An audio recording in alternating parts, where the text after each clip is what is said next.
All right. Sorry, everybody. Let me get let me find the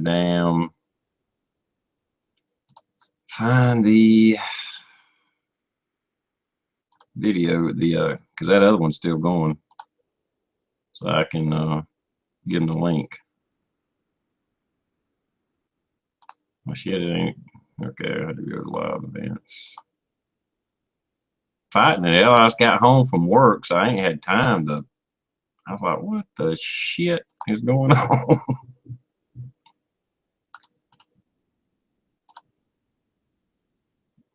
Yeah, nobody's found it yet. Yeah, I'm going to go out to that chat room, post that link, all caps, everyone go here. Yeah, what I was about to do. Link in. Yep. Yeah. Damn. Oh, I didn't shut that other one down, I guess. Or it shut down automatically. Okay. Anyway. Yeah, they'll be coming over soon. Damn YouTube. Oh, no shit. It's fucking me up. Yeah, I know.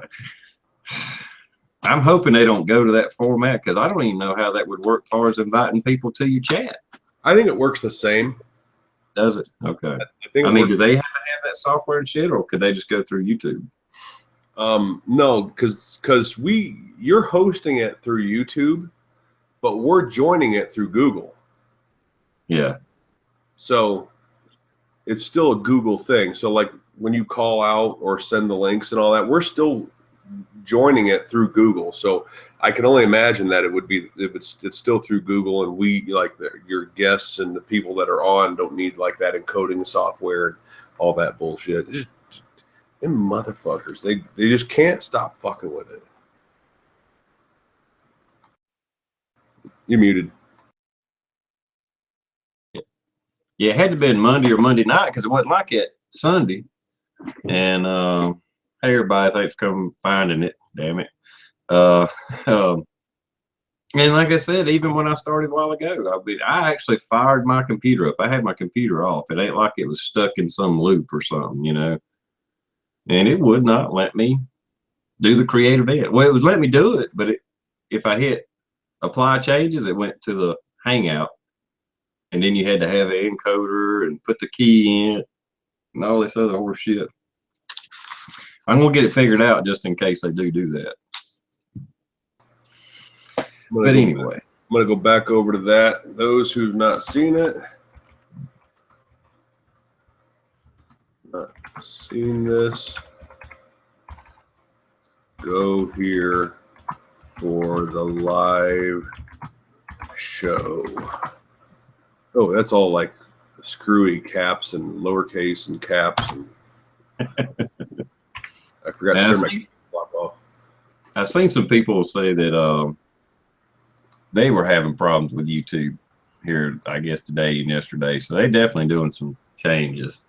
So I don't know. Hopefully they leave this alone. It's the reptilians, I tell you. The reptilians. Yeah. It's the Google noids. Yeah, anyway, I was about ready to just give it up. Screw it. I'm going to work on this tomorrow and get it figured out. Right. I've got probably 3 hours of video to edit at some point in time between now and Friday from this past weekend, doing the wild edibles and medicinal plants hike that we did all day Sunday. There's a lot of footage I got to get through. And of course I have to edit out people saying stupid things like one of the cactus is generally the size of a cucumber and it sticks straight up in the air. And so one of the guys is like, hey, that's a desert boner. I'm like, fuck. This is on video. Yeah, it's kind of hard to if you're around a little crowd there for everybody to really understand what you're doing. I think you're just doing it for around, for your family or some shit or something.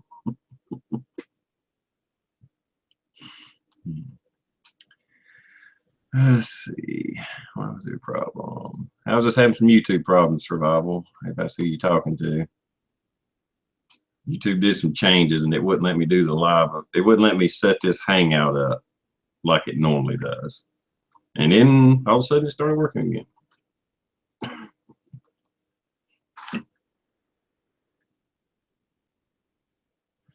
And my IT guys were playing video games and they forgot there was one button they had to hit, and somebody finally called them and they, oh, okay, yeah, I got that.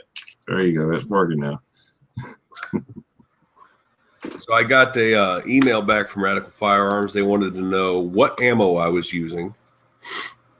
And, and they wanted a copy of the receipt of me purchasing when I purchased the gun. So, and I haven't heard back from them today. That was yesterday I heard back from them. I sent them that information, told them that's all the American Eagle 5.56 stuff that I use. I've never shot steel case through it. I've never shot any other brand through it other than that American Eagle 5.56, the black and white boxes. And I haven't heard back. And of course, when it comes to situations like this, I always have a bad attitude about it. So I'm already thinking they're going to try to fuck me. That may not be so, but yeah. Yeah, I think it was.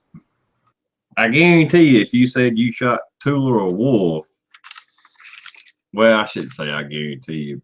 The fact that they asked what kind of ammo you shot in it, it's like, look, I wasn't feeding it 50 BMG. It was freaking 223 or 5.56. I don't care if it's steel case, brass case, aluminum case. What difference does it make?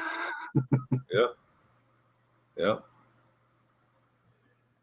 Yeah. So, and of course, when I get off work, they're closed because of the time difference. So I'm going to have to figure out a time to call them. And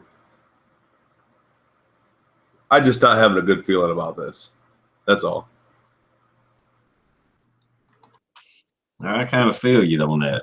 I got a feeling you're right.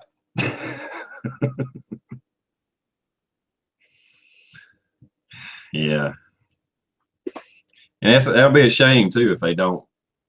Well, on your video, several people said that they heard that same problem from Radical Firearms. Or Radical, I think it's Radical Firearms, but yeah. The fact that you had 2 or 3 people say that they, not necessarily them themselves, but they seen or heard about it, that problem from them, like they got a bad lot of bolts, So I guarantee it's not the first time they heard about it. If a random YouTube channel, which you're pretty big in the gun community, don't get me wrong, but still, enough people saw it out of however many views it was that you ran into people that knew about that problem. I think that video right now, just the bolt video, I think it has, I'm looking it up right now, it only has 540 views right now. The 1,000 round update, which was 2 months ago, has over 3,000 though.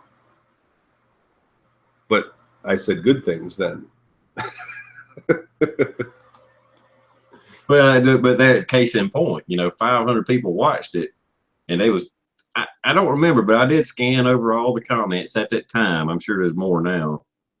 And there was 2 or 3 people said that they seen, maybe not that. I want to say somebody seen the same problem or some kind of bolt problem, because I remember one comment in particular said that they think that they got a bad lot of bolts because they had seen or heard about this before. And that's out of a pool of 500 people nationwide.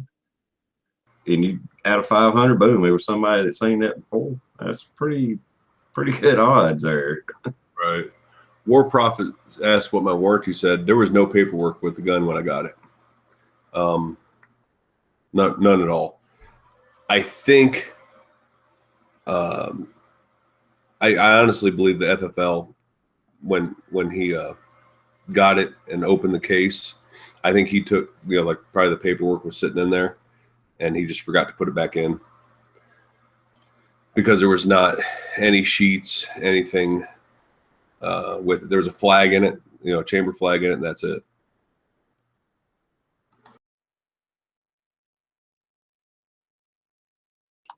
Yeah, that was probably just like I said, dealer probably just forgot to put it back in there or something. But I never did check Radical's website to see if they have like warranty information, on their site. I should do that. But either way, I understand they have to ask questions to make sure I wasn't like abusing it and like purposely broke it and whatnot. But and maybe I was using overpressured ammo or something like that. I mean, I guess there's reasons to ask that. I'm trying to stay positive about it. I really, really am. If they don't fix it, they're gonna get some bad PR. Oh yeah. Oh yeah. Yeah. If they fuck me on this, yeah. Yeah, it's gonna be a never-ending shitstorm on a video about it. The old saying, and this was years ago. I won't even say saying. It was like, I think I even read this from a book from the 30s, and I'm sure it's just as true, if not more so today with the technology. I think it was in that Dale Carnegie book that I read, How to Win Friends and Influence People, because a lot of it has to do with business. But most of the book is about business, but it applies to life too. And if it wasn't in that book, I read it somewhere else. But it was like, if a business does a good job for you, you're very satisfied. You're just totally happy. There was a great price, great service. The average is you'll tell 4 people. If you do a shitty service for somebody, a shitty job, the average was like 17 that they would tell that you got crappy service from these people. Wow. And this was in the 30s. If that's where I read that, even if it was in the 90s, I don't care. Now with cell phones, and don't even get started on YouTube, how many people you'll tell. I think the average may have gone up with Facebook to YouTube, Google, Rigid, whatever that other one is, Instagram and all that. Them numbers are way off now. Yeah, I haven't made it, but I've been meaning to make a buyer beware video about a company called Fallen Hero Bracelets. And they make all these paracord bracelets. They sell T-shirts and hats and shit like that. And supposedly run by a veteran. But you guys have seen me in my Chris Kyle Punisher craft hat, my black one. But I got this one off of Amazon. I ordered a tan one from this company, and it's like 4 to 6 week lead time to get it. Well, 12 weeks later, I hadn't gotten it, and I'd emailed them a couple times. They're like, "Oh, it's it could take up to 6 weeks." I was like, "This is the 9th week," And then a couple weeks later, I sent them another email, and no response. And then finally, I put something on their Facebook page, and they deleted it. When I was like, "Look, this is just bad business practices at this point. If you don't have the thing, or if you don't intend on sending it to me, at least be honest about it. But it's 12 weeks out now. I would like a refund." And the response was, "We'll gladly give you a refund." And I'm like, "Oh, so I'm the dick? Now I'm the dickhead? Are you serious?" What was it you ordered again? It was the tan version of this. Just a hat. Yeah, just a hat. Yeah, we ain't talking about a machine piece of metal that they cutting out and they're behind, and one of their workers is laid out drunk or something like that. It's a freaking hat. Yeah.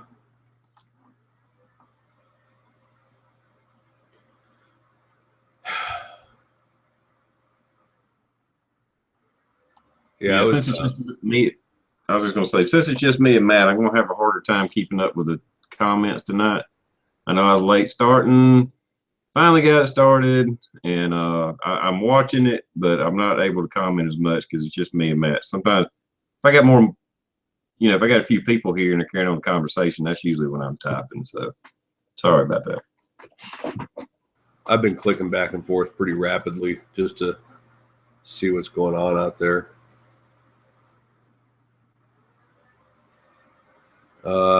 Big Glock Daddy says, Matt, heard anything from the AR company yet? First of all, Big Glock Daddy, I did confirm your friend request on Facebook. And then, yeah, just a little bit ago, we were talking about it, how they want to know what ammo I was running through it, and they wanted to see my receipt. And I haven't heard back from after that. Send them that information, and I don't know. I don't know what they're planning. And, of course, I try to call, but they're closed by the time I get off work, so.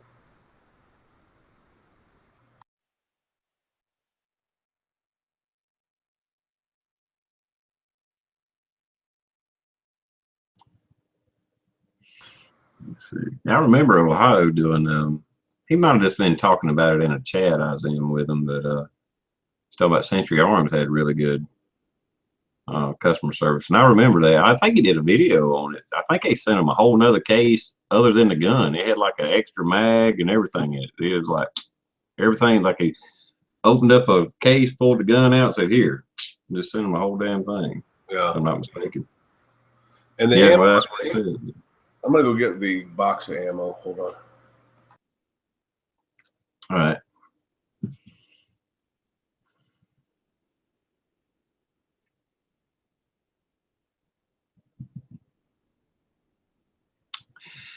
So anyway, anybody that's coming in late, sorry.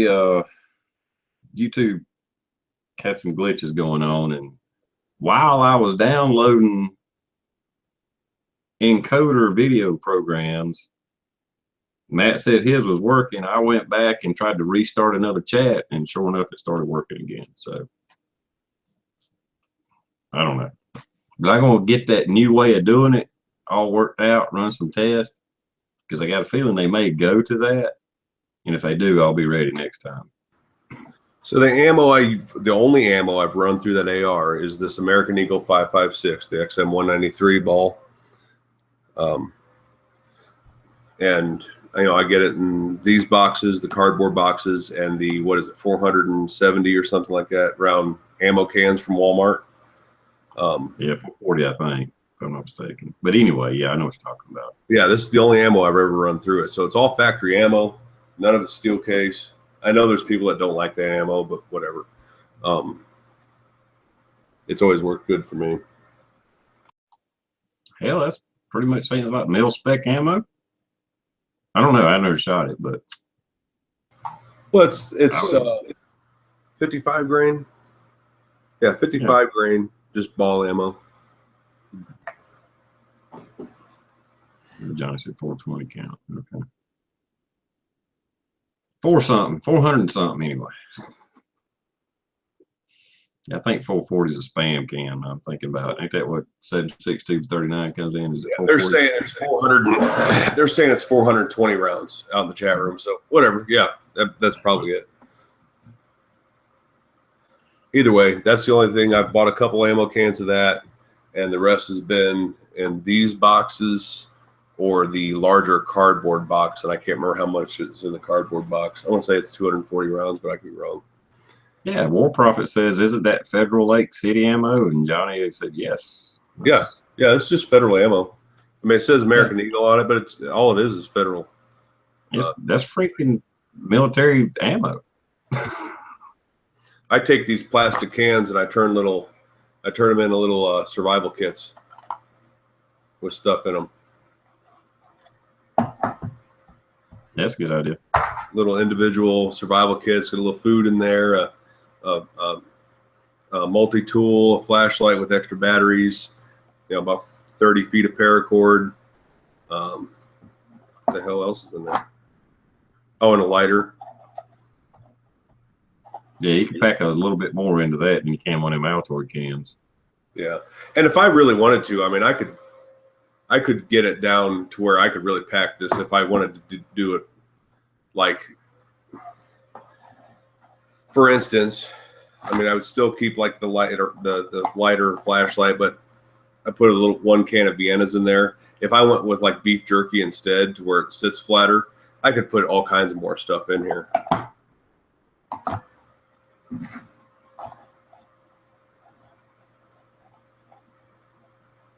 But it's a nice little pack. You can, you know, if you don't want a bunch of stuff rolling around in your car, you can throw this just in the trunk, and it takes up no room. And it's a day kit. It really is. I mean, it's got fire, it's got a blade, it's got pliers, it's got a flashlight, it's got a little bit of food. You know, I could fold up. I could take a Mylar blanket and put it in there if I wanted to, because there's still enough room left. Yeah, that's what I was about to say. If you pack that like those, like people do the little Altoid kits, I mean, just take every little square nook and cranny and have something packed in there. Yeah, you could probably survive a day or two on it. You know, find the right foods that's in like Mylar bags, or take meals out of MRE or something, you know, and cram them in there, and the rest of your stuff, other than a water, you know. But yeah. I was bored one day. I was throwing a bunch of stuff away, and I had loaded up all my ammo that I had for 5.56, and I was like, man, there's got to be a use for this little plastic can. And so I put together a couple little survival kits. I was going to do a video about it, and I thought, nah, this, yeah.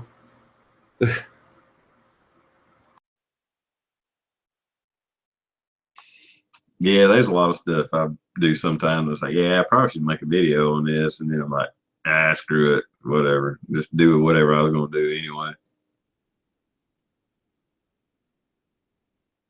Sometimes I wonder, it's like, yes and no, but anyway, it's like, I don't want to just make a video for the sake of making a video, but sometimes I feel like, okay, I ain't made a video in a few days. I need to do something, and I got to do this anyway, so I'll do a video on it, you know, maybe. I don't know. Maybe something stupid. But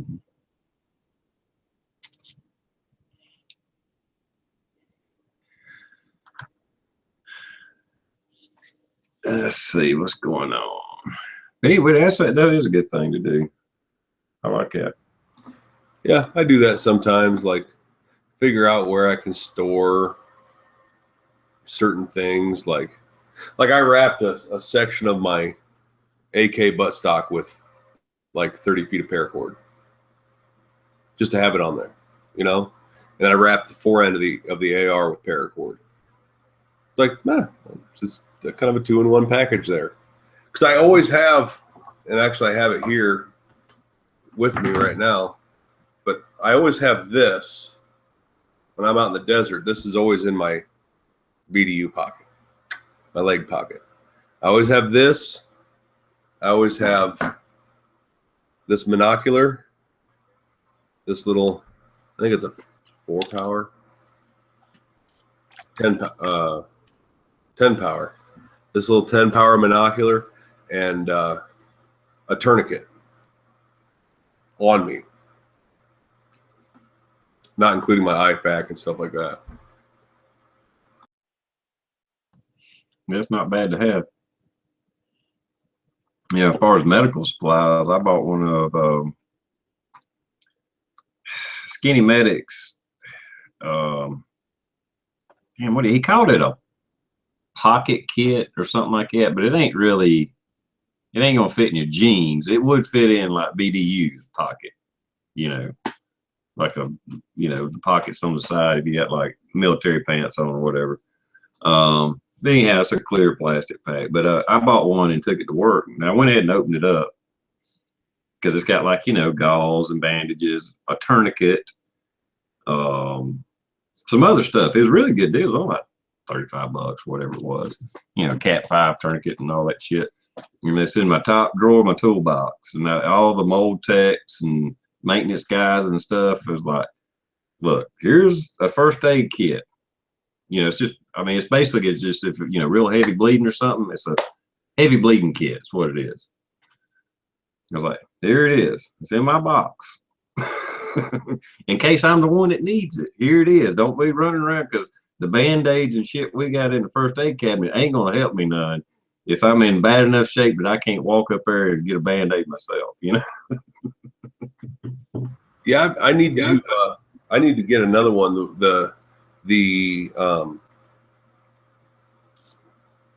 IFAK that I run on my battle belt is from the Skinny Medic. I added a couple things to it, but it's his basic IFAK. I need to get another one of those, but I also need to get 1, 2, 3, 4 more cat tourniquets. Because I want to have, already got one in my IFAK I have now. I want to put one in my new IFAK that I'll be getting. I also want to have one on my plate carrier itself, not in the IFAK. And then one to always keep on me. I should just get 5 while I'm at it. That way I can keep one in my truck too.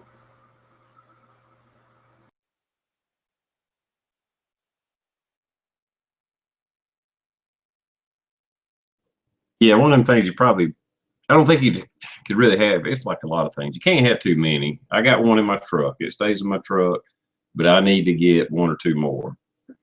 And I'm just like you. I got the basic little IFAK from Skinny Medic, and I have crammed that thing full. I'll catch a sale on some combat galls or something like that, and I'll just keep sliding shit in it, to where it's just full. As much stuff as I can get in it, The only thing I added to the Skinny Medic's IFAK, and it's the mid-size IFAK, not the big rip-away one and not the mini one. I added a tourniquet to it. I added a couple chem lights to it. I added electrical tape to it, an extra pair of gloves. I have a nasopharyngeal in the closet that I need to add to it. I just haven't put it in there yet. And a couple of Sharpie markers. Yeah, the cat tourniquet I got, I actually screwed up when I ordered one. I wasn't paying attention. I was comparing prices and looking here and there and stuff. And I ordered one, or I thought I ordered one, and I ordered the freaking, like a sheath for one, like a polymer sheath. I was like, well, damn, now I got to get the freaking tourniquet to go in it. So since I already had the little sheath thing for it, so I got it on the outside of my IFAK. So that way it helps save space anyway. Survival said consider an adventure medical trauma pack with QuikClot. I don't know what's in the adventure medical trauma pack, but Skinny Medic's IFAKs do come with QuikClot. I won't buy an IFAK that doesn't come with one, because as far as I'm concerned, it doesn't matter how much bullshit it has in it. If it doesn't have QuikClot in it, it's not a fucking IFAK. Yeah, I mean, that's your main thing there, is somebody bleeding out. I mean, that is like the reason to have it. I won't say the reason, but that's the most important reason to have it, is to keep, if somebody gets a severe wound that they're bleeding out, you ain't got time to get to a doctor or wait on EMS. They're going to be dead. Yeah, and it's just like that little kit I got in my toolbox. I don't think it has QuikClot, but it might. I don't think it does. But it has several different kind of bandages and a tourniquet. But it didn't come in like a little pack. It was just a freaking bag. So this is my battle belt.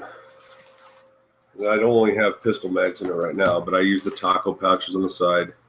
I think these are loaded, yeah. Dump pouch, a pouch for multi-tool, an extra pistol mag for right hand reloading, flashlight with a couple different settings, and strobe. That's a good flashlight. But here's the IFAK. And I'm not going to spill everything out all over the place. I'm going to damn try not to. But yeah, it does come with the Quick Clot sponge. And now there's all kinds of stuff in here. Here's my tourniquet. And if you guys, since we're talking about it, if you guys have never seen one,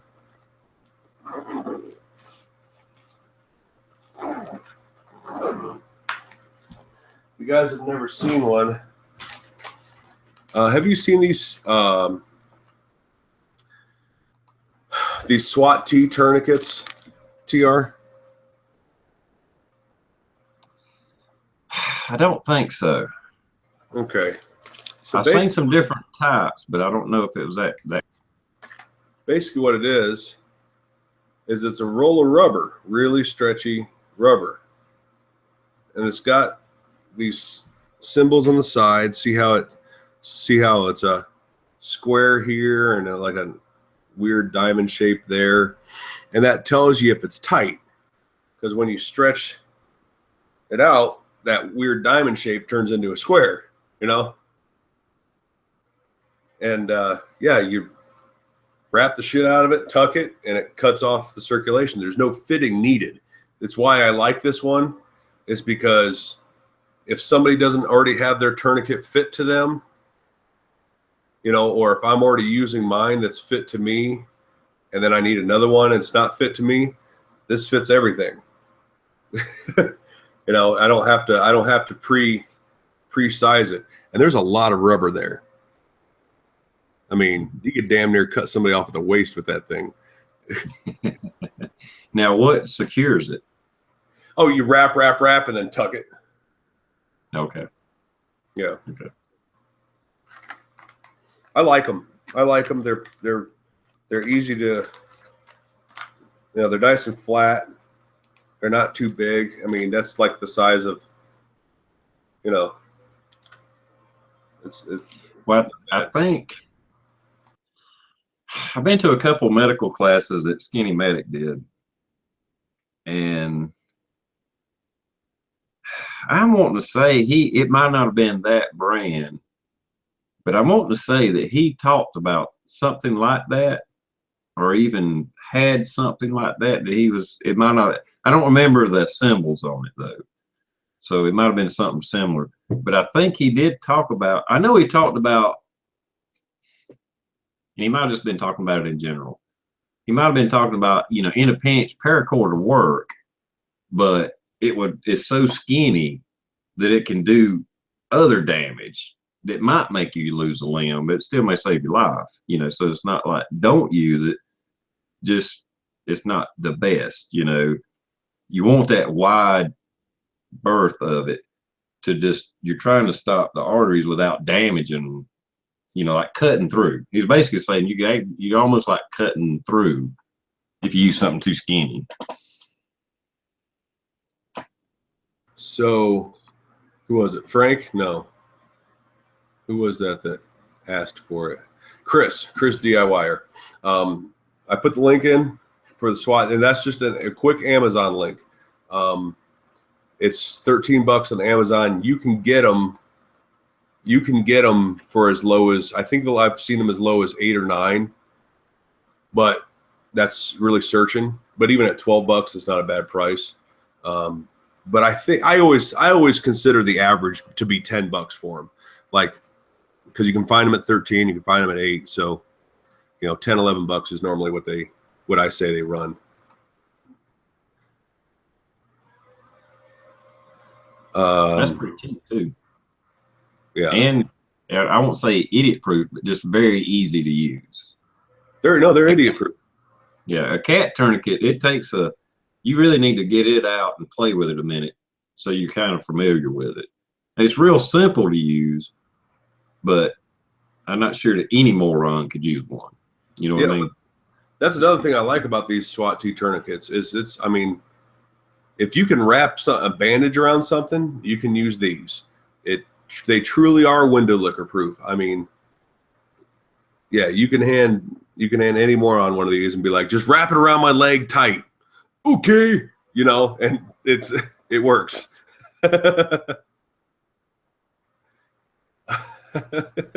That's what you want when it comes to first aid. Don't make it complicated. I mean, you're trying to save somebody's life or limbs or whatever, you know. It don't need to be hard to do. Yeah, you've heard of keep it simple, stupid? Keep it simple, stupid, right there. Ranting Hick, he had a question out there. I'm trying to remember what it was.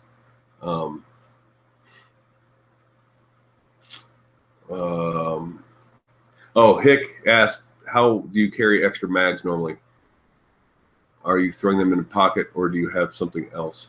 I'm assuming he means daily carry, like my concealed carry or daily carry. And my daily carry, I guess it's out on the coffee table, is a 2-mag Phobos, just slip on carrier. Now, if I'm somewhere where I don't want to have that extra bulk on my waist, I put 2 extra mags in my cargo pocket, because all my BDUs, all my khaki and tan BDUs that I would wear just daily, they're the true spec ones that have the magazine pockets inside the cargo pocket. They're actually made for an AR mag, but you can put 2 Glock mags in them real nicely. Yeah, carrying an extra mag is something I had been thinking about, and I just got one. Hang on just a minute, and I'll be right back with it. It's in my bedroom.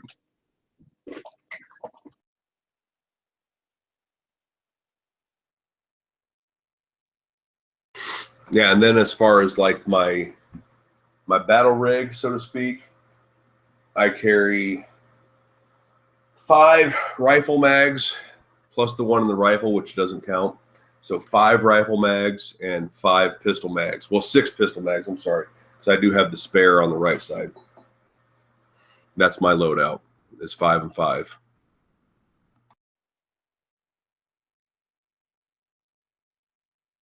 All right. Now, to be honest, and I'm not downing them or anything, I got this from another YouTuber. I had it handmade. It's I know Greg and some other people. I don't know if it's going to show up. I got it from Fat Man Tolly. It's an awesome holster. I mean, the workmanship is awesome. Only thing is now, and I'm not complaining because I didn't give them any specifications. I just told them I wanted a mag holder for a Glock magazine, a single pouch, and the only question they asked me if I wanted a clip or a loop. I said no, I didn't want a clip. I just want a belt loop. But you know, the mag don't fit in it real tight. That, you know, I was kind of thinking more like almost like, you know, tight fit. But once you snap it down, it does hold it pretty good. It's not going to fall out or anything. But being it looks like this, not that I really care. I really don't give a shit. But with it on my side, I'm not worried about anybody seeing it.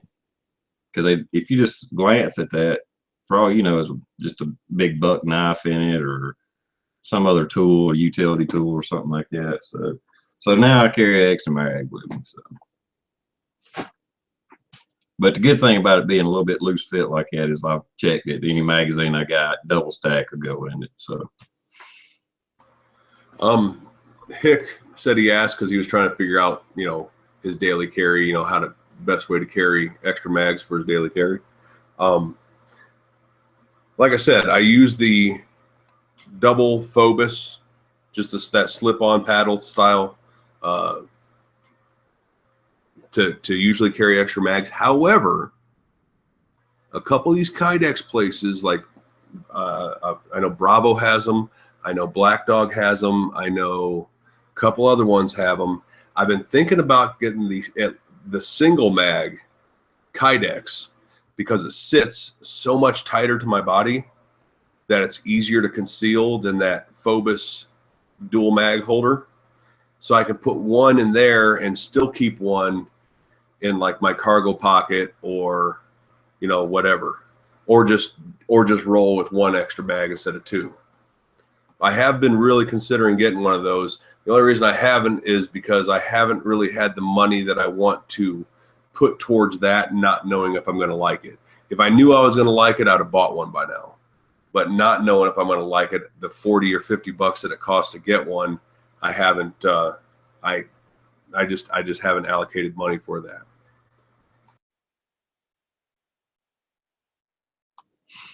Yeah, the few times we've talked about holsters, and that's not necessarily here, but on other chats, maybe Don's or something like that, is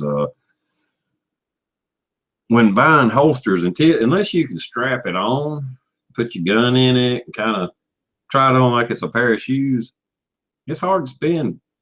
I know you're talking about a mag holder. I'm not sure what they cost, but the holsters I've been buying, I think the cheapest I bought one that I liked was $55 maybe. But I have bought cheap holsters that it was just, it was a waste of damn money. I mean, it was just like, I shouldn't have bought it at all. Could just Mexican carried it and been a lot better. Just stick it, or Magnum PI it, stick it in my back.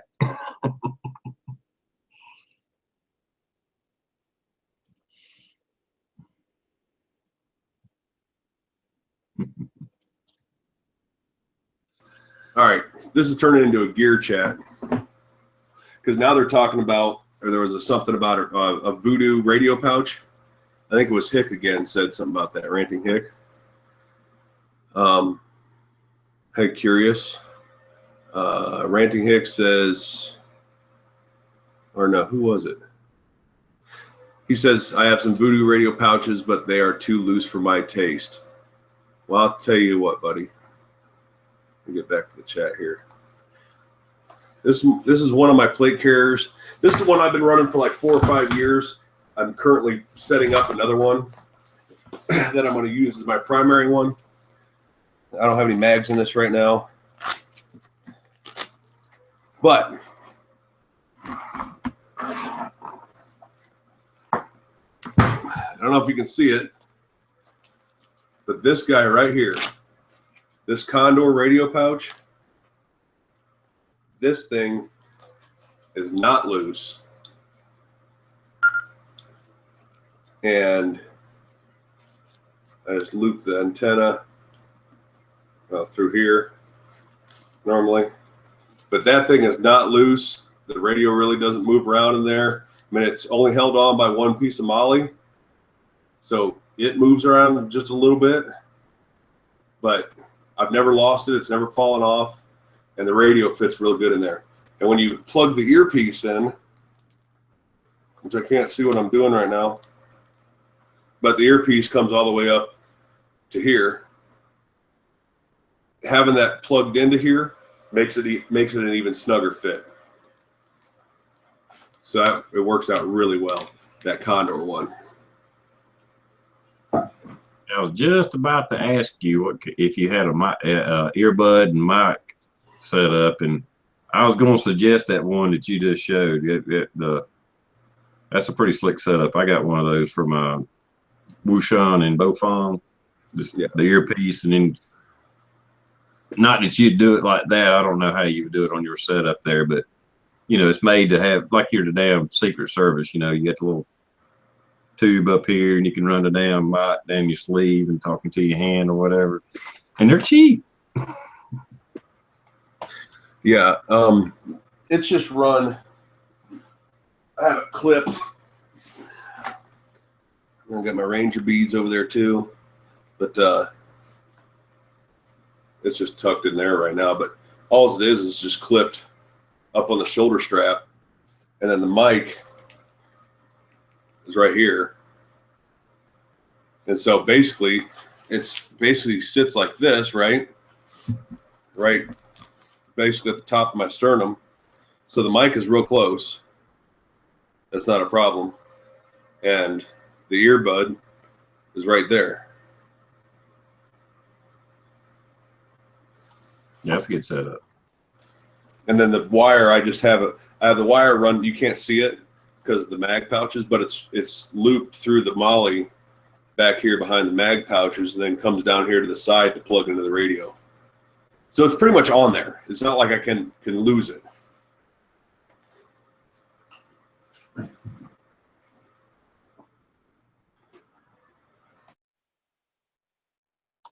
That's probably quite a workout hauling that thing around in the temperatures and the conditions you're in down there. Oh yeah, you throw mags in that, especially AK mags. You throw full magazines in that, plus the battle belt, plus your rifle, plus the uniform, which is the whole, BDU with the ACU cut jacket, hat, schmog, the whole 9 yards, boots, gloves. Yeah, dude. At the end of the day, you're fucking tired. 5-6 hours of being out in the desert like that, you're whooped. And you're soaked.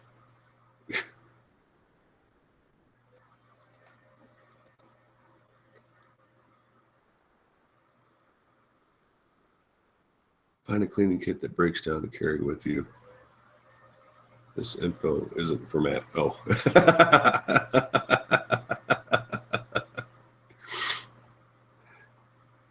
Have you seen the man purse looking bag? When you unzip it, it turns into LBE with built-in plate carrier. No, I haven't, AZ Patriot. That sounds actually pretty cool.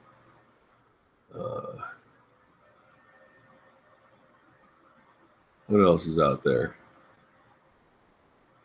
TR for president, Matt for VP. That's scary. That is scary. That's what I was just typing in. I was like, they think Trump's pissing people off. Could you imagine that platform? They'd be something like, well, what about this? Well, what about this? Fuck you. How about that? Yeah, let me stop you right there, because obviously I've given you the impression that I give a shit what you're asking. Showing up to the podium for the debates with rifles, in full kit with rifles. I win. Yeah. Yeah. Just in case y'all didn't know, I support the Second Amendment and think everybody should be carrying around a damn rifle. The world will be a more polite place. That's for sure.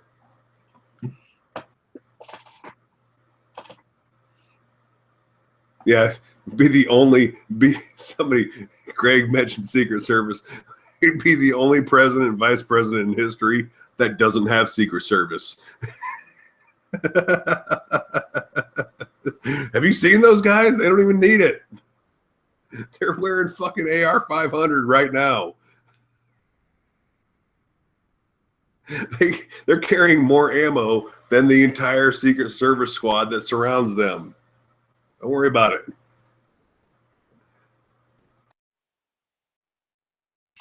Yeah, just got a couple of our buddies that hang around with us, No, they armed too. They got my back. We're good.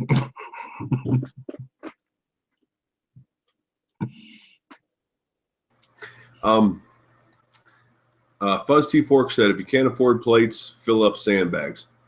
I agree with the Ranting Hicks says hard to carry around sandbags. However, there is a less expensive alternative to plates that I would never suggest somebody do, but it has been known to work.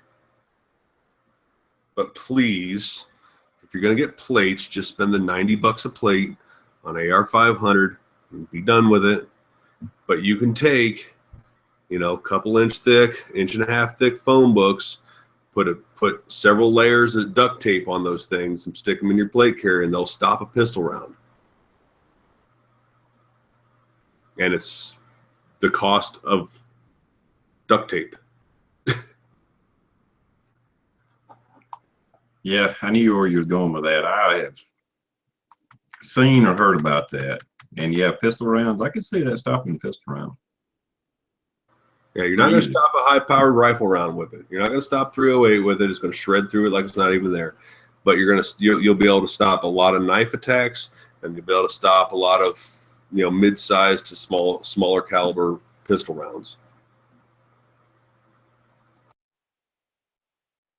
Yeah, but you can get. I hadn't checked the full price lately, but I bought mine 3 or 4 years ago, You can get at least through AR 500, and I know there's many other companies that sell them now. But you can get a full plate carrier with 2 plates for less than $200, or right at $200. It's a big investment for something you may not ever use, but if you ever need it, it's the best damn deal you ever came across. Oh yeah, and as far as I'm concerned, you need it. I mean, it doesn't matter. And this is actually a video, a little precursor to a video that I've been planning on making. There's 2 videos I'm making. One is it doesn't matter how many rounds you have if you don't have enough fucking magazines. That's one of them. And number 2, it doesn't matter how many magazines and rounds and guns and everything else you have if you're dead. So buy a plate carrier with plates. Yeah, when I bought mine, I mean, I really, it's like, man, I hate to spend $200 on something I hope I never need. And that's basically it. Something I hope I never use. But as a prepper, as somebody that, claims to be a prepper, I mean, I'm not saying I'm the man when it comes to prepping, but shit, look at all the other stuff I buy. How much money do I have in all that? The hundreds of pounds of rice and beans and Mylar bags and food savers and ways to contain water, the rain catchment systems and the solar too. Really, the solar started out as prepping kind of thing. I kind of expanded it and it became a hobby, don't get me wrong. But it's still something I don't have to have. I do use it.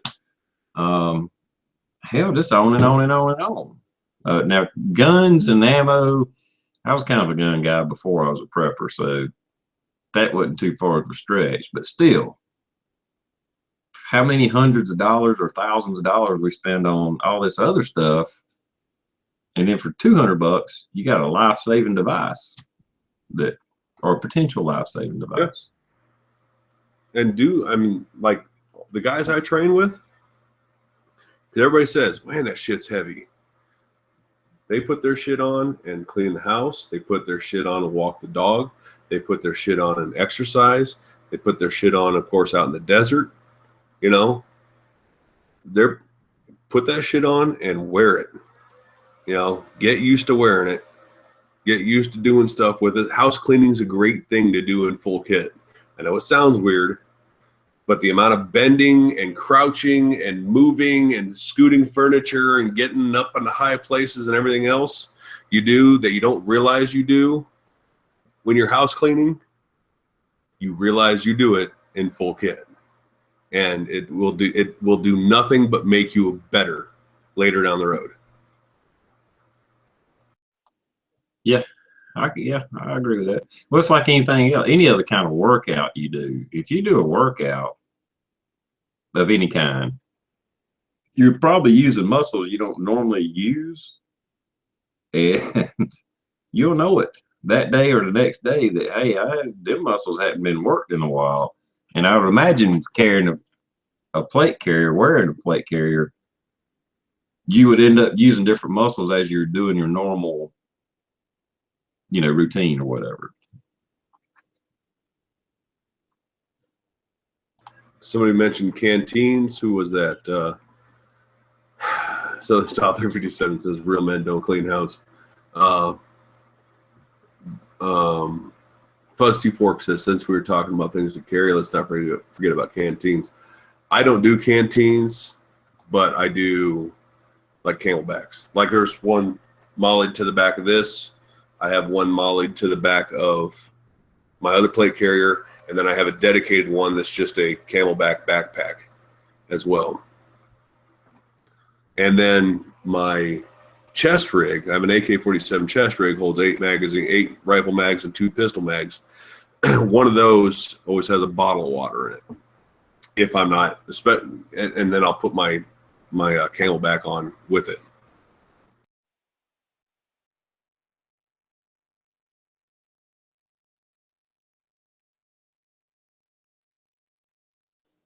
How much water does your Camelback hold? I don't have one, to be honest with you, so I don't know nothing about them. 2.5 liters. 2.5 liters. You know the bottles of Ocean Spray. Can you hear me? Yeah. This is how I store water in the house because it's easy to move because I drink a lot of juice. And so I refill these with water and I keep them in my closet. I got a bunch of them in there. But whatever this is 1.89 liters. I can put this whole thing in my the bladder and a handful of ice. And so that's a pretty good amount of water, really. Yeah.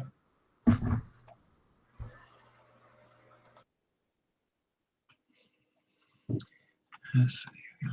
Pretty good crowd out there. Water diversity. Yeah. The Camelback is a good system, and you know, just on everything I've seen, I just hadn't got around to getting one. But like Rick said, is your six covered? There's fucking water everywhere around here. Yeah, the move from Ohio to here when it comes to water was a dumb thing to do. Because it didn't matter. I mean, you guys know that. I mean, you may be in South Carolina, but it's the same basic area. You can't walk a mile without crossing a pond, a stream, a creek, a river. I mean, there's water sources everywhere. It rains 3 months a year. Here, you walk a mile, the only water you're going to find is, well, let me get back to you on that one. Yeah, the sweat off the back. That's the only water around. Yeah, I mean, really a water treatment, water filtration, like the little life straws and all that. In this mountainous just mountainous area where all this is, it's like, it's more so that than it is carrying a bunch of water. I mean, you still want to carry water, like just on my little web belt or whatever. I got a canteen on it, and I got a canteen on my little bug out bag thing. But it's mainly more of just being able to filter or clean the water you do find, you know. But you want water with you to start with. Don't get me wrong. Yeah. Winging It Tracy said there's 5 lakes within 50 miles, so of where he lives. So yeah. Assuming, I mean, just I'm sure it's not like this, but at 1 lake per 10 miles, 10 miles ain't shit, you know, when you're humping all day.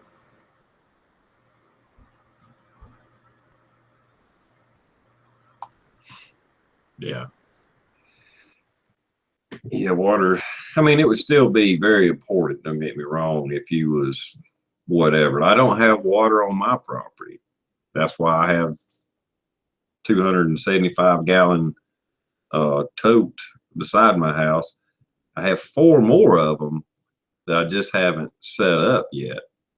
I wanted to get it done this summer, but it ain't looking like it's gonna happen. But anyway, but push come to shove, all I gotta do is drag them up to each corner of my house, cut the freaking gutter off, cut a hole in the damn thing, and let it dump, you know.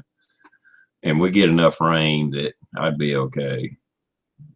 That's if I stayed here, you know. Yeah. Curious Yellow Solar said, I have all salt water. I have all the salt water. No, that wasn't who said it. Somebody said something about salt water.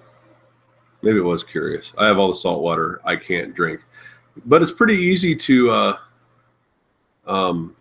it's pretty easy to get, you know, drinkable water out of salt water, though, depending on how fast you need it. But I mean, you can do a solar still and get really good water out of it.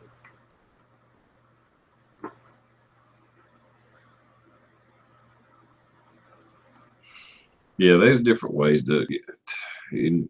Not too difficult to do it. I mean, depends on what the situation is. I mean, I don't know. That would be getting into. I'd have to look at some stuff to say it right. But I know in the military, one of the things they always taught us, the one thing that stuck as far as water was, the digging the pit, using your poncho, put rocks around it, like cover the hole, put the rocks around it, then put a rock in the middle, and the moisture in the earth would come up and condensate or dew or whatever, and you've got a pot in the middle up underneath it, and it would run down and go into it. I'm not sure what they call it. Okay. Yeah, that's a solar still. And the nice thing about like doing salt water like that is you take your bucket of salt water or pan. It works better if you have like a drain pan, like a oil drain pan, because it's shallow, not used, by the way. But you fill that sucker up with salt water and take your paint can or whatever, sit it in the middle with a clean rock in the bottom of it. And you don't have to worry about relying on like what little bit of moisture is in the earth or what little bit of moisture is in the green foliage you put in the hole with it. It's water. It's already there. So you already got a head start. And yeah, they work fairly quick when you already have that much water in it.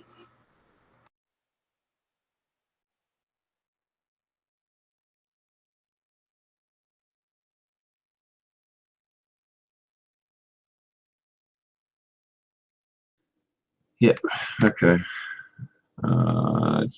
Body X Politic asks what's better, filter or distilled. I mean, if you can distill water, then absolutely it's good to go. But I mean, with the filters that's out there today, like I got my little homemade Berkey water system. I can pour swamp water in it, and what comes out I can drink. But if I had a way to distill water, I would try to clean that water up and distill it, and then I know 100% that it's good. But either way is really good. Rat and Hick, would those work with a salt water? I don't know. I don't know that it would filter out the salt. I guess it would. It'll filter out E. coli bacteria. It would probably, but since it actually mixes with the water, I don't know. I really don't. I don't know if one of those ceramic filters would filter out salt. I don't think it would. I think you'd still end up with salt water because I'm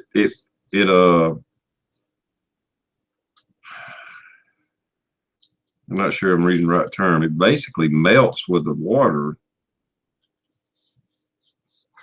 and kind of bonds with it. So I don't know. I don't know if a ceramic filter would filter out salt. I don't think it would. Yeah, Johnny says no.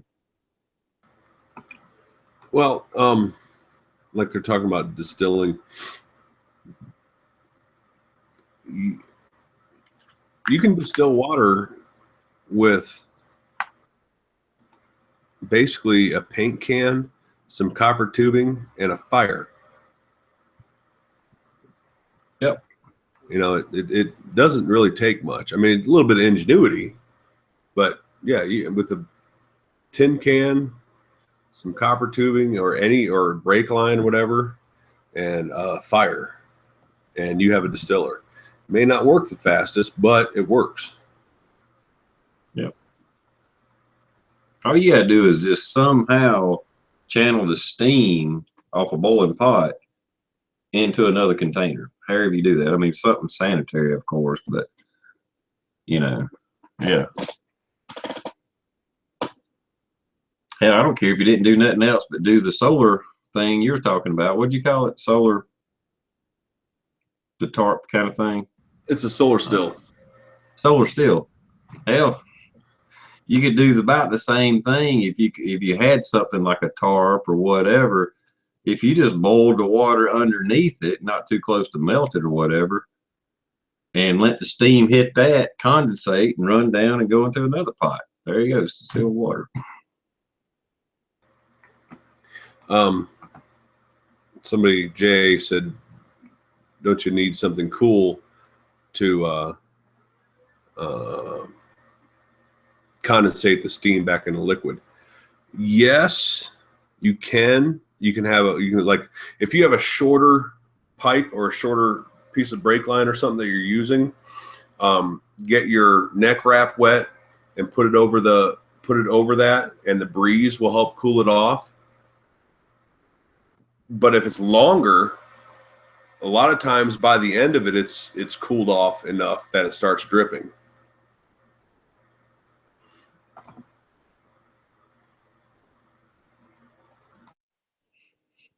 Yeah, you're just making it more efficient by cooling it down with another source. But yeah, it's still going to work. Like I say, as long as it's long enough, it's going to work. Yeah. I like this. A lot of people don't realize how much into like survivalism and shit like that I actually am into, because we just don't talk about it, you know? And so, yeah, this is nice. I don't have a whole lot of people that I get to talk to this shit about. Yeah. Well, I mean, it's definitely has to do with this. I mean, it's totally related to what we normally talk about. It's just a little bit further down the road, a little deeper into the subject. That's all. Yeah. And if you got time to spare, I mean, there's another way to collect water. If you got time to spare and you got the materials, this is why I carry Walmart bags in my bug out bag. And it's for this reason. Real simple, but you want to do several of them. You don't want to rely on one, but find a tuft of like green leaves on a tree and put that fucking bag over it, take your paracord, lock her down tight, walk away. You know, walk away and do several of them, just like you would with any trapping. You want to set several traps. You want to set several of these, and you'll get a few cups of water out of them over, depending on the tree, depending on the moisture content and all that. But I mean, if you got a really green live tree, where the leaves are thick and plump, you know, with moisture, you know, you can get a couple cups of water out of them pretty easy. You know, out of a bunch of them. Yep. Well, right before I went to Desert Storm, when they was getting us prepared, we had like a 3-week training. I mean, it was qualifying for weapons, playing war games, survival training, everything. They crammed into it. I mean, not that we didn't do that shit normally. They just got intense with it. And they had some Air Force pilots come in and done at least a couple of day course, 1 or 2 days, whatever. And this before the little Altoids cans, I guess, or maybe they was around. But back then, we're talking 1990, you could get Band-Aid containers. When you bought Band-Aids, not all of them, but you bought Band-Aids, it was in a little tin. I'm sure you've probably seen them. And they taught us to pack a survival kit in that. And that's exactly one of the things they taught us. We have a bag in it. We, fold up a little plastic bag and have crammed in that thing.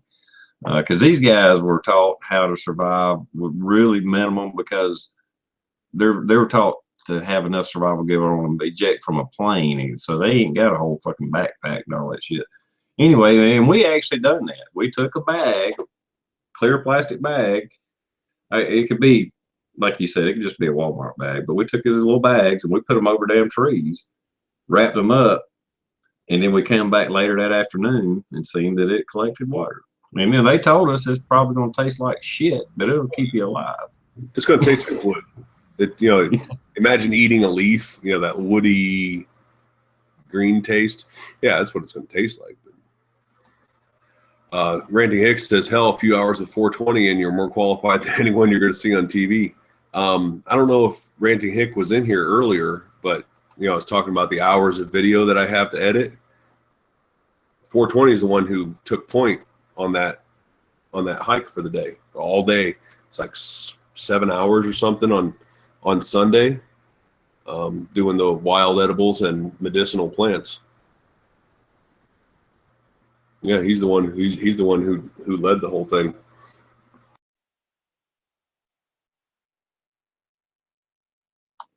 So even where you live, there is I won't say an abundance, but there's enough out there to kind of scrounge around and keep it going. I ate all day long. I ate all day. I'm not saying it all tasted good, but I ate all day long. I ate some prickly pear fruit. I ate some goji berries, some mesquite beans, and then a variety of different leaves and stuff like that. But yeah, yep, I ate all day long, and I felt fine.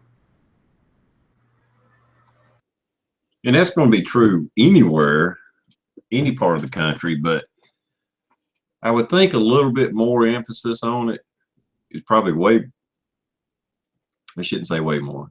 I think it is more essential that you know that in your environment. Like I say, it's true where I live too, because I don't know what all plants I can eat. I know what some I can eat. I know enough. I don't know if enough to survive without anything but a pocket knife, but I do need to know more. But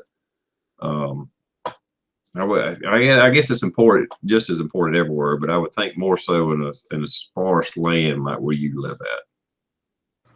Yeah, he even showed us things that you don't want to eat on your own, but you season. Like you get a squirrel or a rabbit, and you season the meat with these things.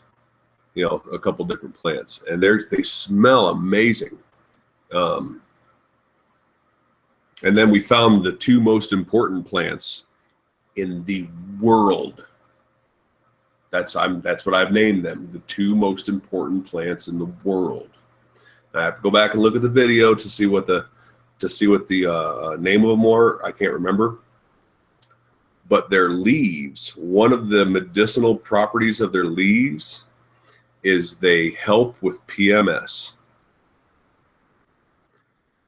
I'm like, fuck yeah, take some notes. Because this is the most important plant for survival in the world. Hey, woman, go over there and eat on that damn tree over there. I was like, fuck yeah. Hey, guys, pay attention. Pay attention. The man speaking. That's kind of like those Snickers commercials where they'll have some guy that's playing a woman, but just all grouchy, cussing everybody out, and then eats a Snicker bar and they're back to normal. Yeah, that's those leaves you're talking about. Yeah. And then we're surrounded by creosote here, the creosote bush, and it's like the multivitamin of natural plants. You know, it's got healing qualities, it's got nutrition qualities, tastes like shit, but it's just got everything, disinfecting qualities, just all kinds of stuff.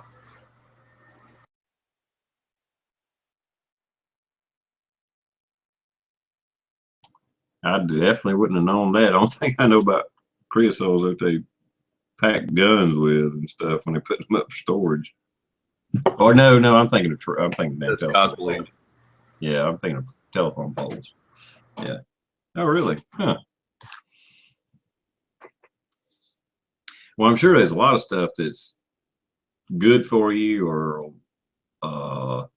maintain your health that probably does taste like crap. Yeah. Well, the way he explained it, the way Justin explained it was throughout history, you know, indigenous type people have learned these things for hundreds of years and thousands of years even, and pass that knowledge on. And he says the best he can come up with is if it tasted good, it was food. If it tasted like crap, it was medicine. And if it killed somebody, you didn't want to eat it. It does make you wonder how stuff is figured out. I know one thing that's popular around here You can go to sometime flea market and stuff and find it. It's just a medicinal thing, medicine type thing. Is yellow root, and it's a certain little bushy plants that grow around rivers and creeks and stuff. It's real easy to find. It's very abundant here, but you don't really go for the roots. You take the branches. Yeah, pretty sure you take the branches. It's just called yellow root, and it is a yellow type wood. They're real little things, It's not a big bush or anything.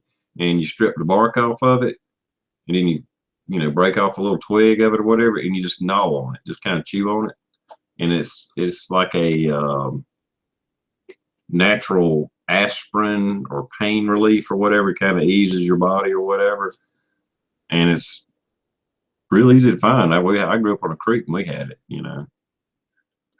I'd have to do a little. I'd have to search around now to remember to figure out which one it is. But if once I saw something, if I keep scraping the bark off of it, I would know what it looks like. But this little crap like that, it's like, how'd they come up? Was this somebody chewing on a stick and it made her toothache feel better or something? I mean, how'd they figure this out? Yeah, there's a trail of bodies behind them testing these things. There has to be.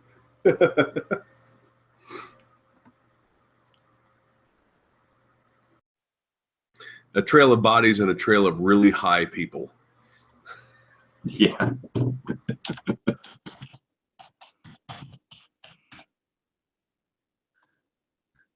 Well, hell, smoking period, whether it's marijuana or tobacco or what. How did that come about? Hey, you know what? We need to pack this in a pipe and puff on it. Right? Somebody sat down once and said, if I dry this out, I can smoke it, I can light it and inhale it. I mean, there was a guy on and just tried it once.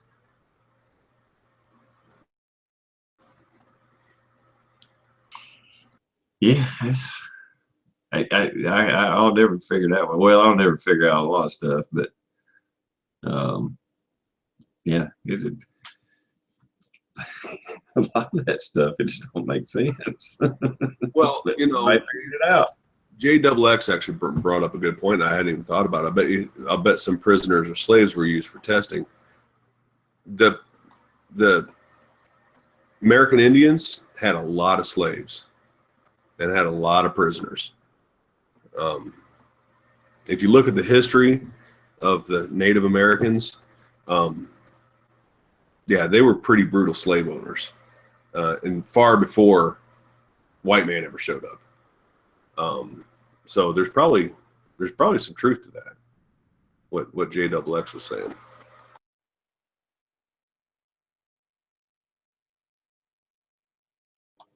Yeah. Yeah, I don't doubt that one bit. Yeah, that's been around slavery's been around as long as man, pretty much. And it still goes on. Let's see, what else? Turmeric, yes, turmeric is good for many, many, many things, Chris. For arthritis.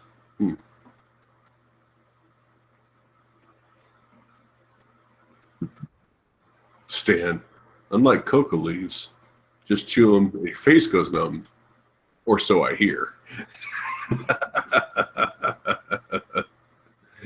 Not saying I've tried it. That's just what I hear. Out of all the things, well, and I'm sure there was some research into it to start with, maybe. I know it was going on kind of like making headlines years and years ago, was the damn toads or frogs that you could lick, and it was like a hallucinating drug, like LSD or something like that. And it's like, who in the hell decided to lick a frog just to see what happened? Yeah. Hey, look, there's a frog. I think I'll lick it. What? That's a here, hold my beer moment. It really is. That's you're sitting around with all your buddies smoking the peace pipe, you know. It's like, look, a frog, a toad. Let's lick it. Hold my pipe, you know. I don't know. I'm still learning a lot. I've only been here 2 years. I'm still learning a lot of stuff about this place. But apparently there's a toad here, or maybe it's most of the toads. AZ Patriot out there might be able to answer this question. But apparently there's a toad here that will just get you sick as all get out. I'm not sure if it'll kill you or not. There might be more than one. But there's one that comes out when it rains, and they're really loud. And I've been told several times, don't touch them, don't fuck with them, just leave them alone.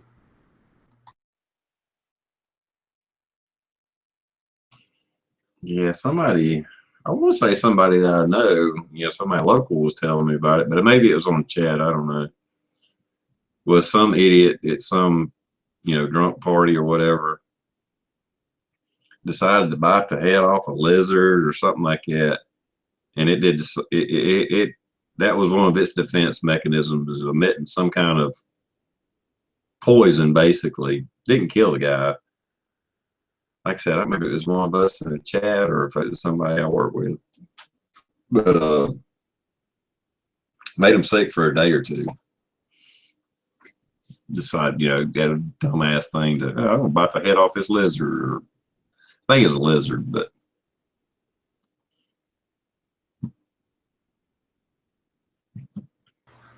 Oh, man. Yeah. Well, Grant and Hick, and I seen somebody else say something about Indians used to tip their arrows in toad skin for a reason. Yeah, I bet there's a bunch of them that emit stuff like that. Even the one that makes people high, that is a defense mechanism that was figured out. Admitted that to, I guess, to numb up whatever was trying to kill it or something. I was always brought up, and this is from back in Ohio, but I'm sure it holds true for the most part here as well. As far as plants go, if mammals, not insects, but if it doesn't look like mammals are eating it, you shouldn't eat it. And when it comes to eating insects, if it's brightly colored or slow moving, you also don't want to eat it. Or if it just doesn't run at all, like a toad, you walk right up to a fucking frog or toad, and they don't give a shit. Yep. That if it's brightly colored or slow moving, you don't want to eat it, because nobody wants to eat it because it's poisonous. And that's why that's why it has the luxury of being slow moving and brightly colored. And if it doesn't look like a mammal or a hooved animal is eating the plant, then you should not eat it either, as a rule of thumb. Yeah, it makes sense.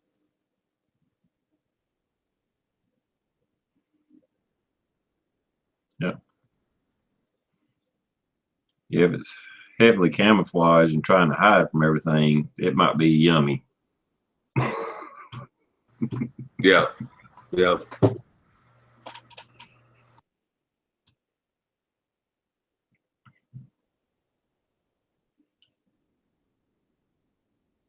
Yeah, even the frog legs that I've ate were around a pond, and you get anywhere near them. I know there's probably a difference between a toad and a frog, but yeah, they haul ass. You can't get around those frogs. They move. But like you said, there's been other frogs you walk right up to and pick up. Probably don't want to eat them. And don't hunt anything that's better at hunting you.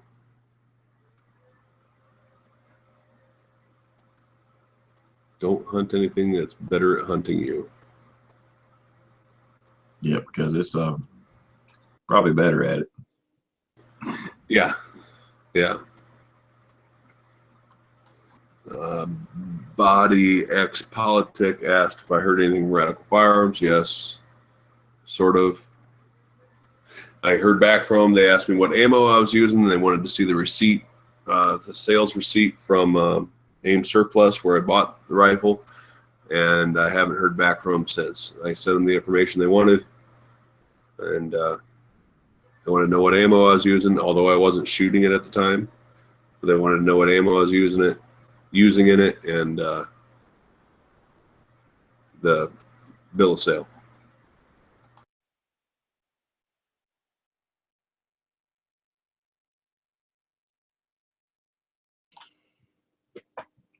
Let's see. Yeah, not going hunting for a jaguar or a lion, no doubt. Yeah, that's one of the reasons, not that I had ever had the opportunity, but I never went out of my way to take the opportunity to go deep sea fishing. Now, I wouldn't mind fishing in the ocean for, the stuff near the shore, trout, sea trout, and maybe stripers or something like that, redfish or something. But as far as those big ass marlin and crap like that can, since you're strapped to the damn pole, can take your ass underwater and take you to the bottom ocean. Yeah, I ain't fishing for them. No. Yeah. Well, like AZ Patriot said, yeah, I don't think, hunting for jaguar or lion. But the same thing goes for like rattlesnake. A lot of people will be like, fuck yeah, kill that rattlesnake and eat it. What if you fail? Then you're dead. Jackrabbit, something like that. Yeah, fine. What's the worst he's going to do? Run. But yeah, even if I see a rattlesnake, I just assume not hunt it. I realize they taste good. I've had them. I've had rattlesnake before, but I just don't make a habit out of like approaching things that are better at killing me than I am it.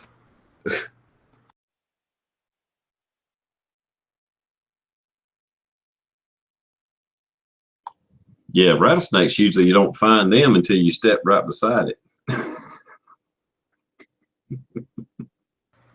And you know what? With all the crawling around in the desert I've done in different areas of this state, I haven't seen one yet. I've been shocked. And everybody I tell that to that's like from this area, they're shocked too. I've not seen a single one. Been up in the mountains here, been in the most barren of desert areas, not seen a single rattlesnake. We have them here in South Carolina, but I've seen the snake skin of a rattlesnake a few times. But the only time I've actually ever seen one, I was a child. I mean young, but I don't know how young. I was in elementary school. I was in school, and it was in our backyard. And that's the only one I've ever seen. And I walked up on it, and I heard the rattle, and it was in some high grass. And I was like, I was young. I didn't know the difference. And I just kept walking toward it real slow. And believe it or not, it's a wonder I'm here today. It actually took off and went away from me, which I couldn't see it and it couldn't see me. But it when it took off, I seen the snake then, and then it registered that it was a rattlesnake. I was probably in like 3rd or 4th grade.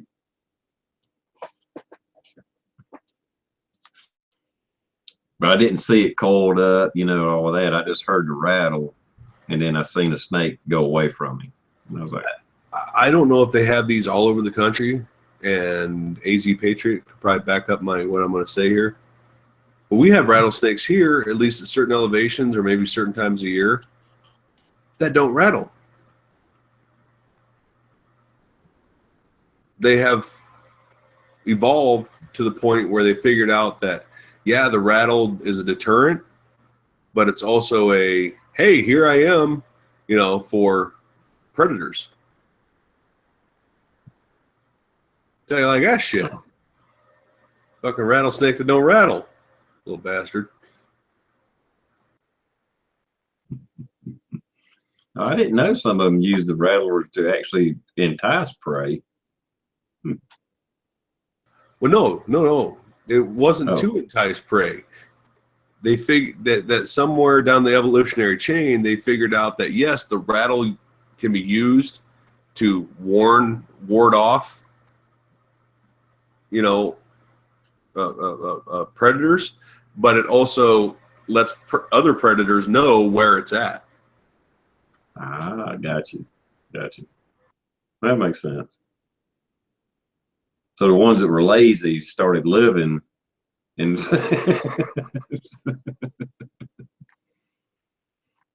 There's Misfit. Shut it down, losers. Misfit, he's calling us in the middle of the day. Pocket calling us at like 4 o'clock here.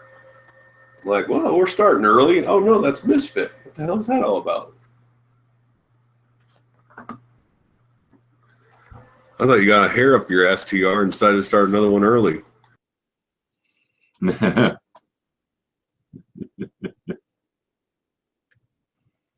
Pocket dial.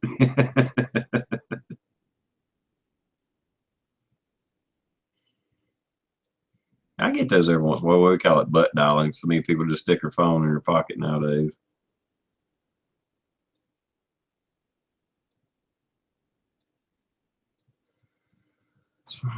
Yeah, it's pretty amazing. I haven't seen a rattlesnake here, and I haven't seen a scorpion. The fattest snake I've seen in South Carolina, or the fattest snakes I've seen in South Carolina, are copperheads. Those bitches get fat, but they're not long. They don't get really long. I mean, they're pretty long. Don't get me wrong, but for their girth, they look short. But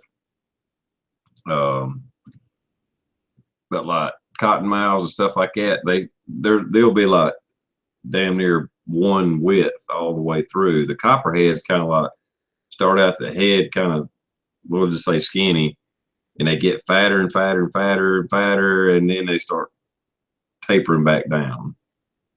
I mean, I may be a little bit simplified, but they get pretty damn big. I've seen some big ass, I mean, far as girth, you know, I mean, maybe like that. I mean, big bastards. Pretty nice. Partisan Gorilla said water moccasins in Ohio will chase you. That ain't no shit. You want to talk about some animals with fucking attitude? Oh yeah. Yeah, and water moccasins in Ohio will chase your ass down. They are not scared. They're like, oh really? Bring it. I could be a little bit wrong on my terminology, but I think cottonmouths and water moccasins are the same thing, or same thing. I think it's the same thing. I don't know. It's probably some southern terms or something. But I've been on a lake, big lake, and was swimming from. It was like in a cove. It was a small cove, and I was swimming from one side to the other to climb up on some rocks and horse shit. And as I was swimming across and I was getting up out of the water, I turned around and there was a damn water moccasin that was swimming right behind my ass, chasing me. I didn't know it.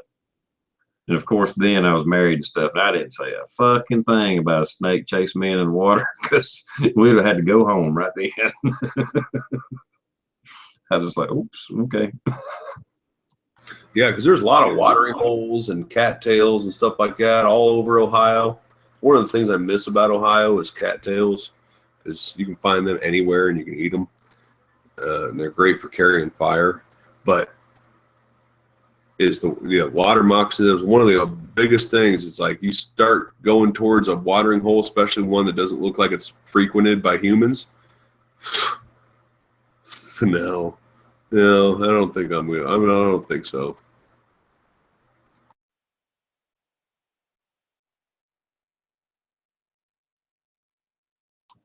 Yeah, I used to, when I was a kid, there again, back probably like I was maybe in 4th or 5th grade, I'd get home from school. Of course, it's back in hell, that would have been the 70s. And, just ride a bus home from school. I was home alone till my mom got home from work or dad or whatever. And, hell, I wasn't supposed to, but my dad didn't lock the guns up. And I'd take a 22 out, little single, I got it behind me, single shot 22.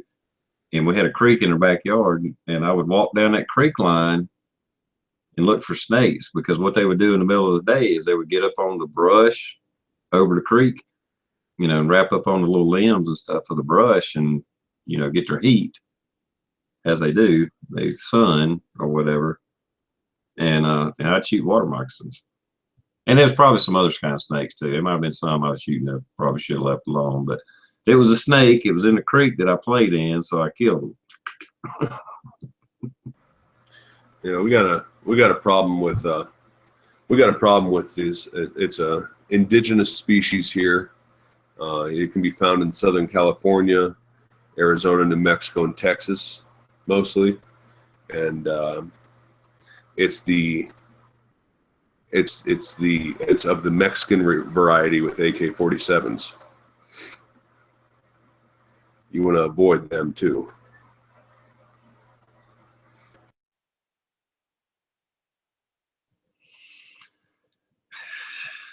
As far as I know, that it's poisonous snakes in South Carolina. I mean, I know we got rattlers, but they're not a lot of them.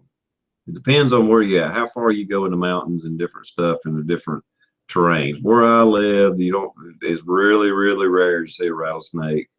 They are around, but they're rare. I'd say copperhead and water moccasins are the two biggest. I think we do still have, is it the coral snake or king snake? King snake's okay, the coral snake's bad. The ones that's got red and yellow and all that, but even those are real rare. You don't see them. I've only seen one in my life. And to be honest, I don't remember if it was a king snake. I may be wrong on that. I want to say it was a king snake. I don't know if it's a king snake or coral snake, but we do have both. But at the same time, they're real rare. And they may be only near water or something, because one I seen was on that creek when I was a kid, and it had the red and the yellow band and then the red or whatever all colors they have. And there's a sequence to it, to which one's poisonous and which one isn't, and how the colors go. Red on yellow, kill a fellow. Yep, easy. Yep. And I'm trying to think, what's the rule of thumb? If they have slits for eyes, they're safe, and round eyes, they're poisonous, or is it the other way around? Round eyes are safe, and slitted eyes, they're poisonous. It's kind of, I think it's the slitted eyes or whatever.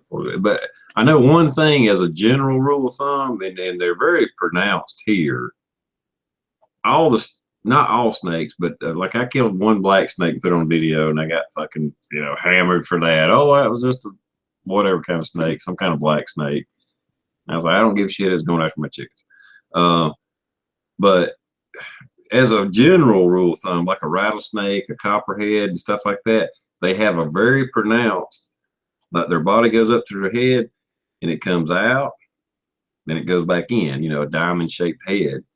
And their eyes are more in front of them than it is to the side. And that's a telltale sign that it's a predator and it's poisonous. Any animal with its eyes in front, like us, like humans, we're a predator. That doesn't mean that animals with eyes on the side of their head don't eat meat, bugs, critters of some type, but they're not like a predator. And same thing with snakes. If their eyes are way on the side of their head, they're non-poisonous. But I mean, even like black snakes and stuff, there's maybe a little bit, because they eat rats and stuff like that. But if you see that big diamond head, if you see that head flared out, yeah, that son of a bitch can hurt you, if not kill you.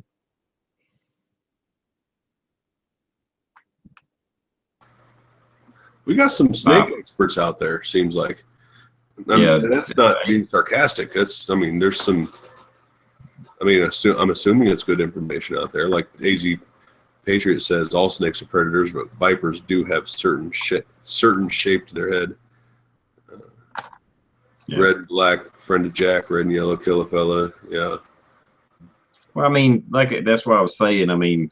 Because my chickens, I've seen chickens chase down a damn frog and kill it. I mean, they're meat eaters. They will eat meat, but they're not a predator. But that's a good compare. Good separation. One's a viper and one's just a snake. I'm with Misfit though. He keeps saying out in the chat room, I don't really care what it is as long as it doesn't chase me. Yeah. If it's chasing me, I'm just going to assume it's going to eat me. I mean, that's why you go camping with somebody slower than you,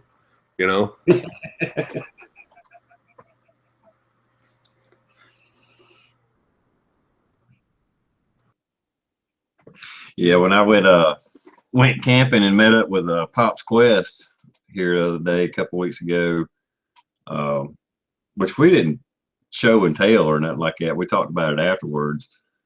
But I took my camper up there, and I had an AK-47 with me and several pistols and extra bags and ammo and shit.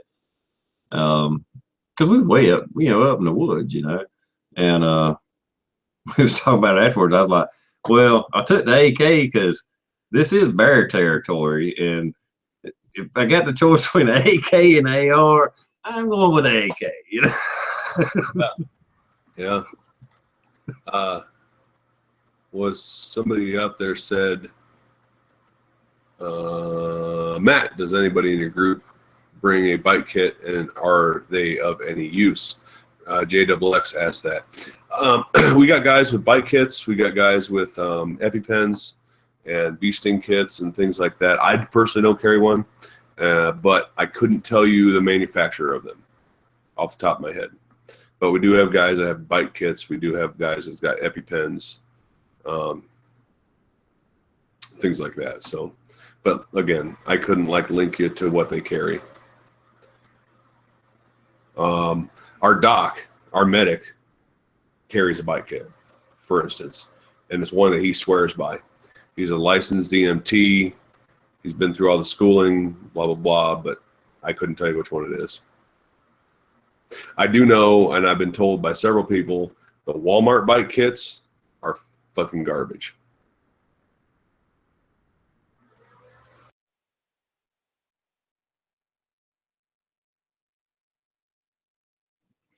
Yeah, I don't doubt that one bit.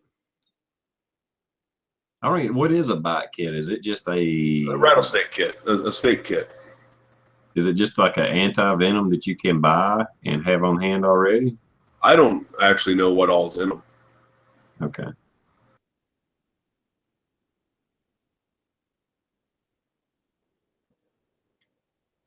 I don't carry one because I'm just waiting for the day that I get bit and I get to look at somebody and go, suck it out. Just suck out the poison.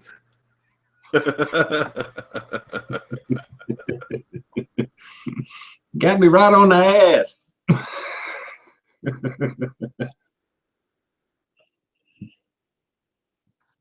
Yeah, I've definitely heard that's bullshit. Or from what I understand, it's bullshit. And I would think if it gets in your bloodstream, I don't think how in the hell are you gonna suck it out? I don't know. I don't get that.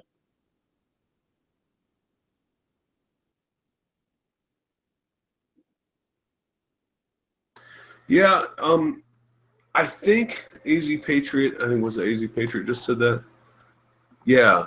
I think you can get a bite kit from the DNR. I know there's things like that you can get, but I don't exactly know.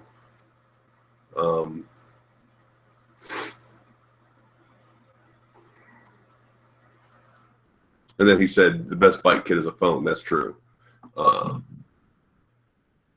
But yeah, you can get certain survival kits and safety kits from the DNR, but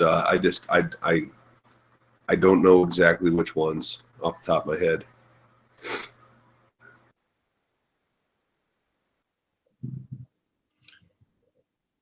Yeah, Greg says something about a razor and a tourniquet. I mean, you probably could get some of the poison out if you got to it quick enough and opened up the wound. So any venom that didn't get into your muscle and veins and all that, I mean, it's in the muscle. but it's going to get into the veins. And then stay calm. That probably kills more people than anybody. They get bit and then they go in, I don't want to say shock, but just go hysterical, get their heart pumping really hard and just really spread the poison out in their whole damn body.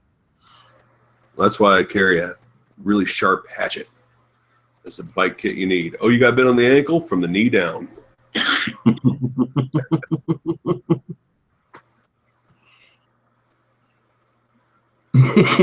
Southern style. A friend of mine got bitten on the dick by a rattler. He died.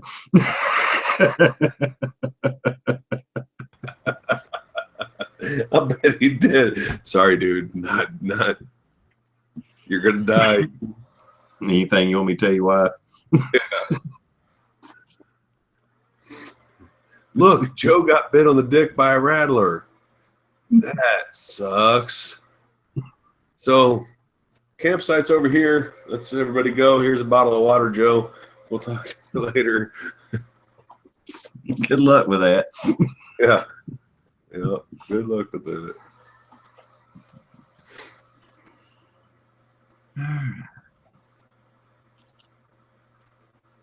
I see Misfits talking about our trip to Missouri.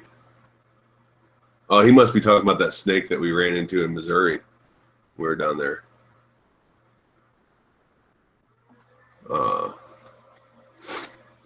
The manliest thing I ever did in my life was on that trip. I probably told that story before. I was out collecting firewood and I was heating up and I was sweating my ass off and I was just using nothing but my kukri, my cold steel kukri, cutting limbs, cutting down trees, stuff like that. Got hot, got thirsty, went over to this grapevine, whacked the grapevine off and drank from it. I'm like, fuck yeah.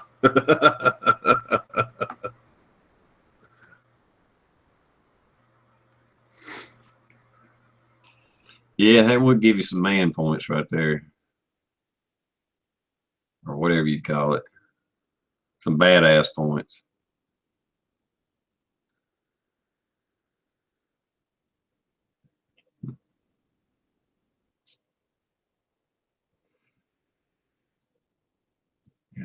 Okay, Hazy. That makes sense. Hazy says best thing to do, and that's something Greg kind of mentioned in a different way, is apply a tourniquet, have someone call 911, and take a nap if you get bit by a snake, a poisonous snake.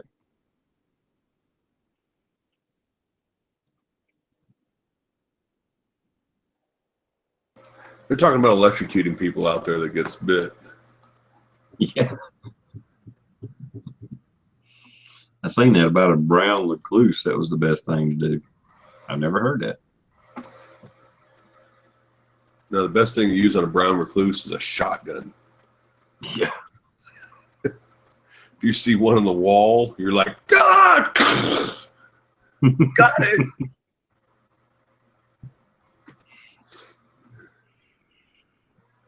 I think the really big spiders, or at least around here, probably most places, are probably fairly harmless, but damn, they look mean as hell.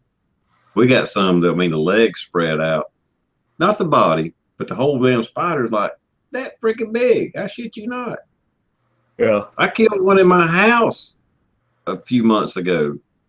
I just happened to go into my bathroom, and there's this spider. I literally, that from his legs were like out. He was like, he's laying like flat, and his legs were out flat like that. I mean, the body was pretty big too, don't get me wrong, but the whole thing, I ain't talking granddaddy long legs. I don't know what the fuck it was. But it commenced to get smashed quick, because there's no way in hell I was going to bed knowing that thing was in my house.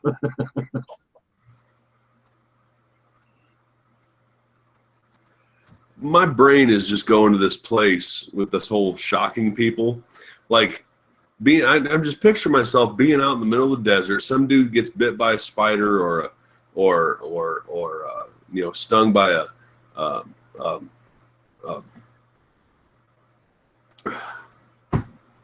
by a scorpion or bit by a snake, and just breaking out to like the stun gun. What are you doing? They say it helps. No, stop it. You know, making this motherfucker flounder all over the ground. It helps, I swear. Quit resisting. I'm helping you. Right?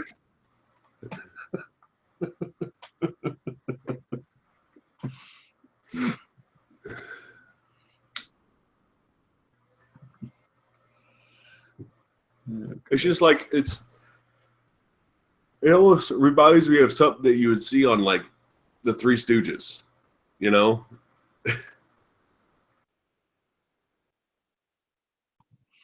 There may be something to it. I don't know, but I have never heard of that.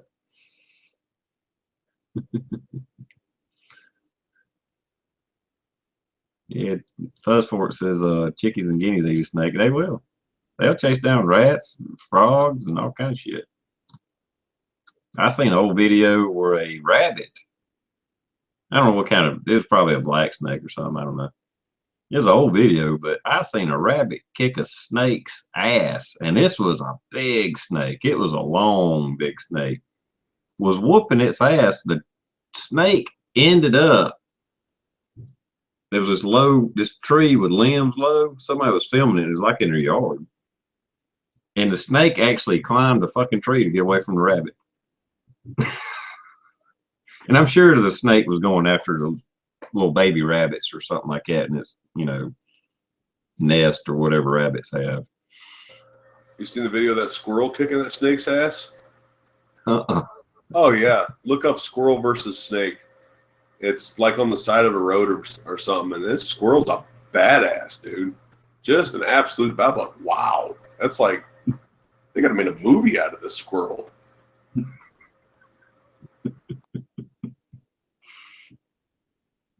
It does not surprise me.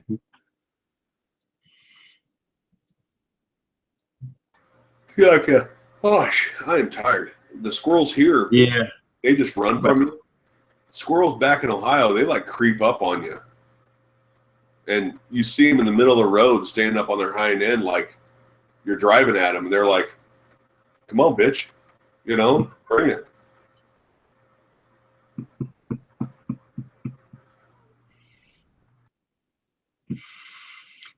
Yeah, we got some pretty fat ones around here. Usually the fat ones are in your urban areas, you know, where they're not hunted and stuff, and they got plenty of acorns and crap around. Johnny said squirrels are immune to snake venom. I did not know that. However, AZ Patriot said, I've heard of a mongoose fucking up a cobra, but a rabbit? When I lived in St. Croix, down in the Virgin Islands, when I lived and worked down there, I was there for almost a year. Beautiful place. Love to go back and visit. I'd love to go back and work again there. Best money I've ever made. Anyway, there's all these weird looking animals, you know. And so I asked somebody once, like, what are these weird looking squirrels you got around here? They're like, weird looking squirrels. They're like, you must mean a mongoose. I was like, those are mongoose? They're like, yeah, those are mongoose. I was like, well, fucking cool. I've never seen a mongoose before. Apparently, that used to be a slave trading island. Years and years, back when the Dutch owned it. And it was covered in snakes, poisonous snakes. So the Dutch imported boatloads of mongoose. And now there's no snakes on the island, but it's covered in mongoose. like we think of squirrels, you know, in the Midwest, you know, squirrels everywhere. Yeah, but now it's covered in mongoose because mongoose eat snakes. Oh, damn.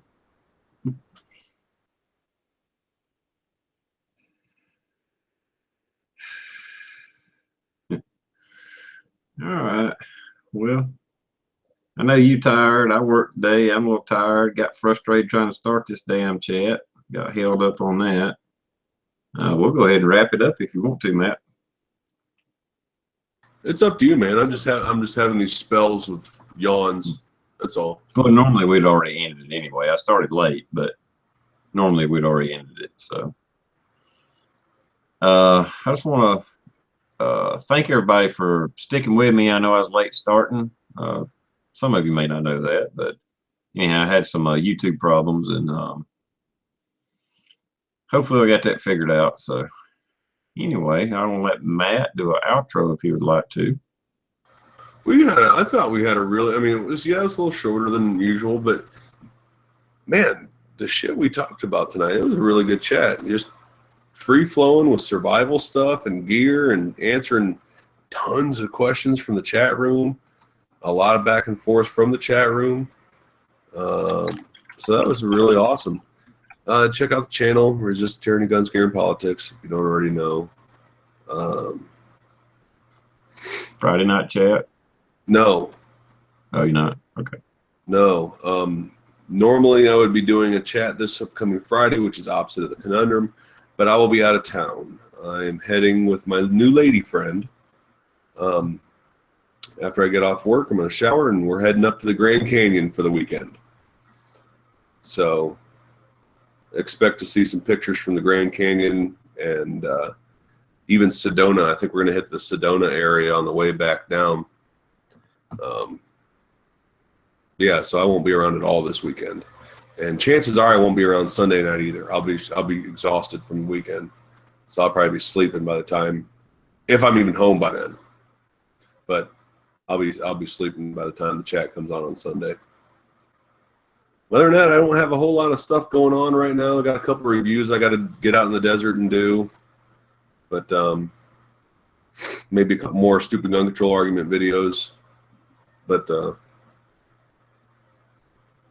also updates for the AR, whenever that comes around.